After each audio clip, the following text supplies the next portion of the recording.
What is up? This is the Chig coming at you with another Diablo 4 video. Today we are going to be talking about the best way to level up your rogue for Season 1. But before we hop into that, go and hit that like button, hit that subscribe button. Don't forget, once we hit 1,000 subscribers, we're going to be giving away a copy of Diablo 4, or a video game of your choice. Don't forget to come hang out with us over on Twitch, twitch.tv/Chig. I am live every Tuesday, Thursday, and Sunday from 7 to 9 p.m. Eastern Standard Time.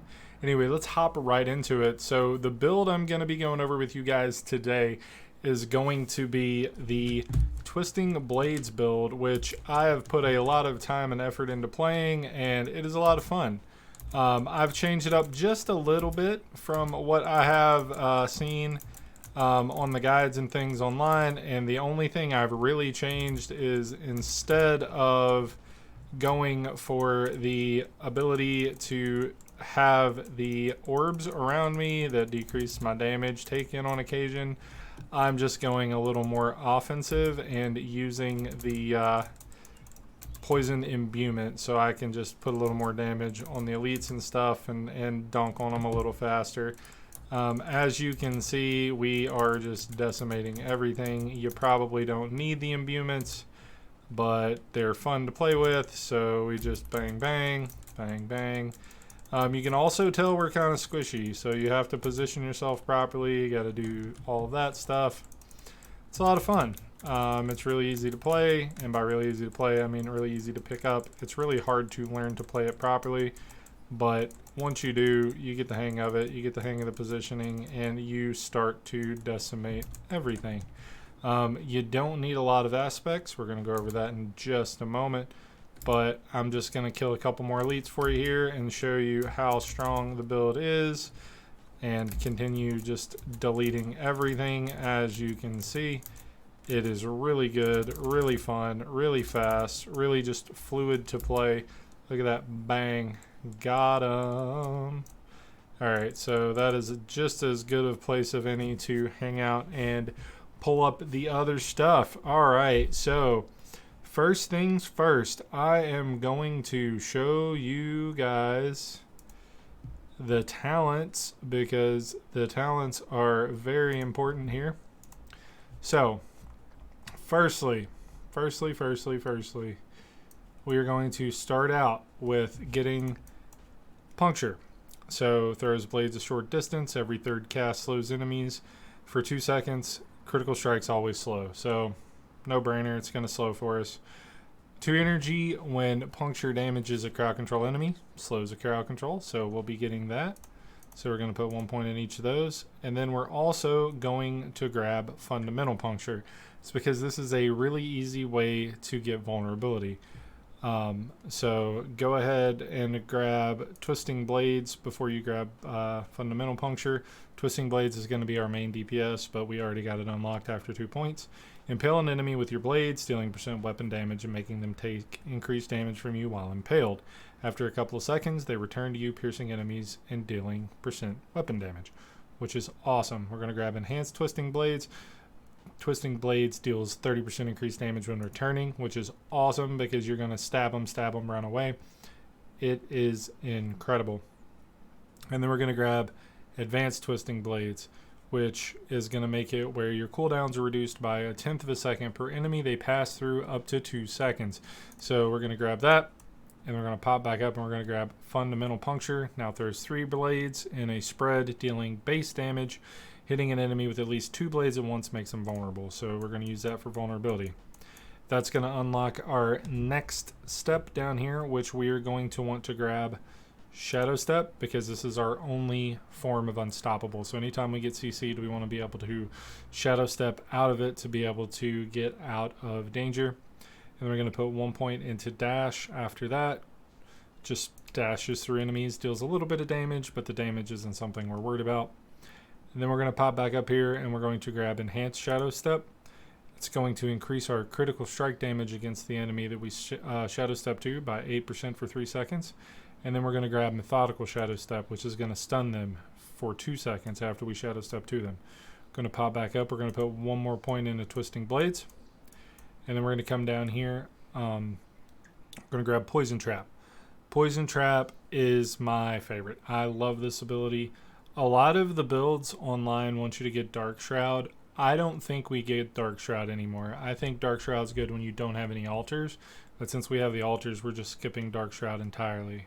So we're going to grab 1 point into Poison Trap, places a trap, deals weapon damage over 9 seconds, and then we're going to grab Enhanced Poison Trap. Whenever it is sprung, it knocks down the enemies for 1.5 seconds, so amazing CC.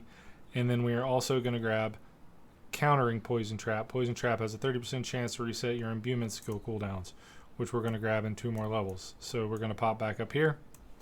We are going to put 1 point into Enhanced Dash. Enemies damaged by your dash take 15% increased critical strike damage from you for 5 seconds. And then we are going to grab Disciplined Dash. Dash now slows enemies by 30% for 3 seconds.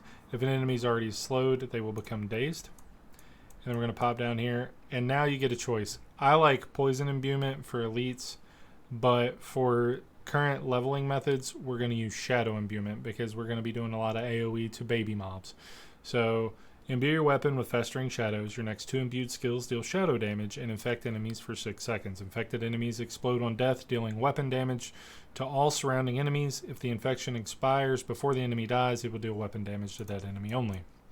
And then we are going to grab Enhanced Shadow Imbuement. You have a 15% increased critical strike chance against injured enemies infected by Shadow Imbuement. And then we are also going to grab Mixed Shadow Imbuement. Enemies infected by Shadow Imbuement take 12% non-physical damage from you for 8 seconds. We're going to be doing poison damage. We're going to be doing shadow damage. So as things blow up, it's going to be a chain reaction. It's going to be awesome. So after that, we are going to pop back up here, and we are going to put 3 more points into Twisting Blades. And then we are going to put 1 point into Weapon Master, which is up here. You just get a bonus depending on what weapons you have equipped. You should always have a crossbow equipped while you are leveling this, and if you have the opportunity, you want to have swords equipped when you're doing this. So swords over daggers and crossbow over bow itself. And when you get down here, we're not actually gonna take a ultimate in this build. There is a version of the build that takes Death Trap. We'll go over that in another video, but that's not like a basic leveling build. So what we're going to do instead is we're going to pop back up and we're going to start taking some of the passives. I believe we should start up here. I would probably at this point go ahead and grab what was it? Sturdy, 1 point in Sturdy, and then I would put 3 points into Siphoning Strikes. 3% of your maximum life whenever you critically strike. Sturdy is going to give you 4% close damage reduction. And then, let's see what else. Maybe we could put some points into Stutter Step if you want some extra movement speed, but I don't see that as being super important. So what I'm going to suggest you do is see how many more points. So we need 6 more points. So we're going to put 2 more points into Weapon Mastery and go ahead and max that out. I'm going to go ahead and grab Exploit, 3 points, and then 1 point into Malice. So Exploit, you deal 18% increased damage to healthy enemies. Malice, you deal 3% increased damage to vulnerable enemies. So then we're going to go down here and we're going to grab Momentum. Cutthroat skills grant a stack of momentum for 8 seconds after they either hit a stunned, dazed, or frozen enemy, hit an enemy from behind. While at least 3 stacks of momentum, you gain 20% increased damage reduction, 30% increased energy regeneration, and 15% increased movement speed. So we're just going absolutely insane after we get that. After that, I'm going to suggest we go ahead and grab Innervation, 1, 2, 3. Lucky hit, up to a 30% chance to just flat gain 8 energy, which is amazing. You go ahead and gain Trap Mastery. When Poison Trap or Death Trap activates, you gain 12% increased critical strike chance against vulnerable and crowd controlled enemies. So most of the time when your trap activates, everything you hit gets knocked down, unless of course it's a boss. So you're going to be doing all of the extra damage, which is amazing. We're going to put 1 point into Adrenaline Rush.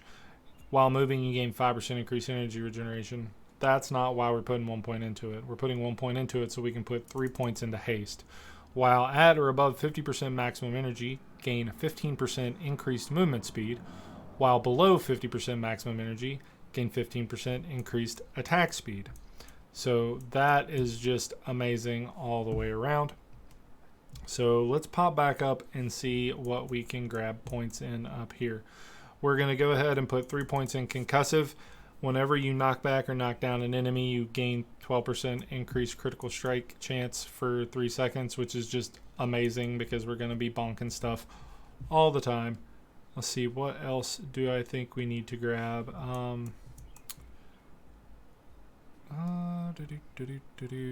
You could do basically anything you want at this point. Let's go ahead and max out Malice. Go ahead and get 9% increased damage against vulnerable enemies. We're not doing anything with stealth, so we don't need that. Rugged. And don't really need that. So I have 9 points left. Where do I want to put them, guys? Oh my goodness. Oh my goodness. Oh my goodness. Let's see. Actually, let's go ahead and make it where shadow damage has a chance to stun. And then 2 points into whenever you kill a enemy with shadow damage, you gain 20 energy. So that's going to give us energy back when we blow stuff up. We're going to put 1 point into Deadly Venom. You deal 3% increased poisoning damage. We're going to put 1 point into Alchemical Advantage. We're going to put 3 points into Debilitating Toxins.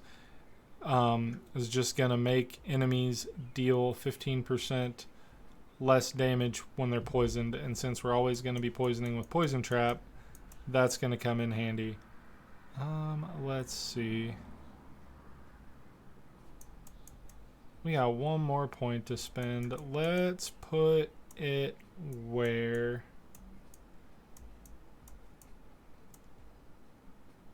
You know what? Whenever you critically strike a dazed enemy, they are knocked down for 1 second. Alright, so this is just going to get you to level 50. This is going to be a build that's going to let you start doing nightmare dungeons. Just use this. This is going to get you where you need to go. Guarantee it. I played this all the way through. It is amazing. Okay, so let's talk about the aspects that you need for this build. You need 3 of them. 3 of them. First one you need, bang, already got it pulled up for you. It's going to be in the Shifting City. And this one is going to be near the ruins of Karasiu. Right over here, you know, so here's the waypoints around. You know, you can run there from Nevesk, you can run there from Kiovashad. But it's near the ruins of Karasiu, and it's the Shifting City dungeon. You're going to run through here, and it's going to give you the Ravenous aspect. So what the Ravenous aspect does, killing a vulnerable enemy grants you 50% increased energy regeneration for 4 seconds, which is absolutely amazing. Absolutely amazing. That is one of the strongest aspects that we get as a rogue. Basically, you can't go without it. Number 2, bang. We're going to do Old Stones in Skosglen. It's really near under the Fat Goose, which is basically directly north of Kiovashad. So you're going to run up here and you're going to grab it. You're going to do this one early because it's also going to get you one of the best ones, because this is going to make it where whenever you deal damage, it does damage increased up to 24%. This is not going to be 24%, but up to 24% increased damage based on your available primary resource when cast. So this is just going to mean when you start fights, when you're kiting around, your resources going up by itself. As it's fuller, you're going to do more DPS, and it's going to be awesome. So the last one is going to be Jalal's Vigil. This is the most important one. This is the one that's going to increase your damage and take you through the roof. This is going to give you the Blade Dancer's aspect. And the Blade Dancer's aspect is one where twisting blades orbit you for a short time after they return to you, dealing 10% of twisting blades return damage per hit. And they orbit you long enough to hit several times based on the distance the blades return. the orbit damage is increased by up to 20% of the return damage. So it's basically just coming to you, spinning around you. As you can see, it was really stacking up my poison and stuff on the gameplay portion. Anyway, those are the important things to know. The rest of it, just upgrade your weapons. If you need to, go ahead and use your secondary weapon as your spot for your twisting blades. And the reason I suggest using your secondary weapon is because you don't have to upgrade your secondary weapon. You have to upgrade your primary weapons because they're the ones that deal your damage. But as you're leveling, as long as you have a decent secondary weapon, you can just leave it there, because as long as it's got stats on it that are effective, unless you get a giant multiplicative upgrade, you can just leave it alone. And then, again, killing a vulnerable enemy grants you 50% energy regeneration. All of our enemies are always going to be that way. And then I also have the one that asked somewhere. The amount of damage you deal is increased by so much per energy that you have. So that is going to be the leveling progression of the rogue. That is going to be the skills that I suggest. I will also leave a link to my leveling guide in the description below, so you know where to go after you get your aspects and start clearing and leveling up the quickest. Anyway, I will catch you guys in the next one. I will see you guys in Sanctuary. And let's get hyped for Season 1, guys. See you in the next one.